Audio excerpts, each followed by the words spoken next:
Hey girl, how are you doing today? So I was watching something on TV the other day. Pretty sure it's a reality show. And someone in there mentioned effort or obligation. I immediately wrote it down because I knew I could make it into a video. So when you're dating, of course that's my jam. When you're dating and you're getting to know each other and you're seeing that he's opening car doors, you're seeing that he's initiating conversation, you're seeing that he's asking questions about you to get to know you, like how you grew up, what school you went to, your background, what kind of goals you have, what kind of hobbies you like. He's literally putting forth not only interest, but he's showing you with his actions, his efforts, and getting to know you for you and who you are versus him being with you for, let's say, you've been dating for 6 to 9 months. And he knows that on Friday night, since you've met, you guys always do a good Friday night. Every other Friday, it's his turn to plan the date. And now it's just not really into it. It's just like, do you really want to go? Do you really want to do something? Can we just chill? Like now it's just like, I don't feel like doing it. I don't feel like putting no effort into it. It's almost like you're an obligation. He's not doing things, but because he cares and or because he knows that you like it and that it'll make you smile, he's doing it because it's an obligation. And another example would be he know that you like ballet. I used to be a ballet dancer when I was a kid. So he knows that you were trained in ballet. You love the ballet. Is it his jam? No, but he knew this when he first met you and he could tell how your face lit up when it came to ballet. And he told you from the beginning, hey, if you ever need someone to tag along with you to see a show, I'll be that. Well, fast forward, it's a year in and he knows at least twice a year you want to go see a show and you want him to go with you. And now it's just like, well, why don't you ask Rachel? Why don't you ask your homegirl? I don't really have to go. Wouldn't it be better if you took your friend Tracy with you?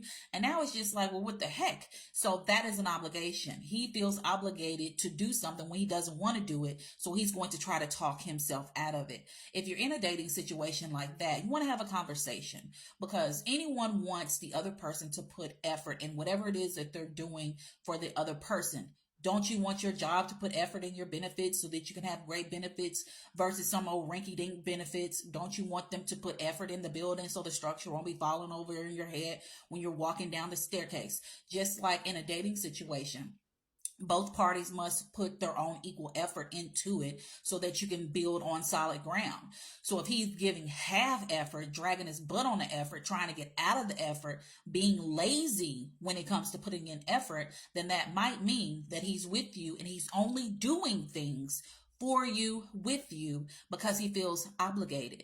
And that's not okay. Like, don't nobody want to feel obligated to do something if they don't want to do it. Like, if you don't want to do it, just don't do it. That's the thing. And then that turns into a problem once you recognize that he's only doing things out of obligation. And now you mad and he's annoyed and then you're bumping heads and he's going to give you the silent treatment and then it's just going to be a mess. So if you're in this situation, of course, it's not a laughing matter when you feel as though the person that you like and spend your time with is doing things out of obligation. Your gut is going to tell you he is. You always listen to your gut. And the best thing to do is address it with him. It all comes back to communication.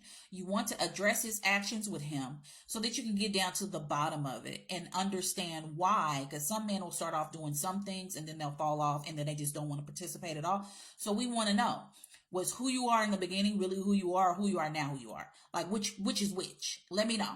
And so you just want to get down and you want to be cool, calm, and collective in your delivery. I always say that because there's no reason to ever lead with emotion. Sure, it can hurt your feelings. That is an emotion. Being sad, being depressed, being upset, being mad.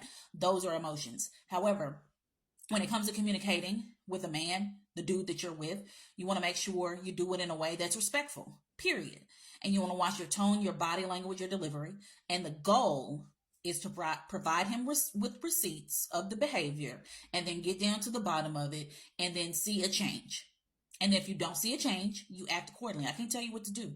I'm just going to say act accordingly. But if you choose to stay, don't complain. You got it? Who's ready to make some changes with the dudes they're with and who have been dating when with their effort versus obligation? Let me know. And side note, if you like freebies, go ahead and hit the link in my bio. How to avoid Mr. Waste Your Time in 5 steps. It's free. Download it right now so you can stop.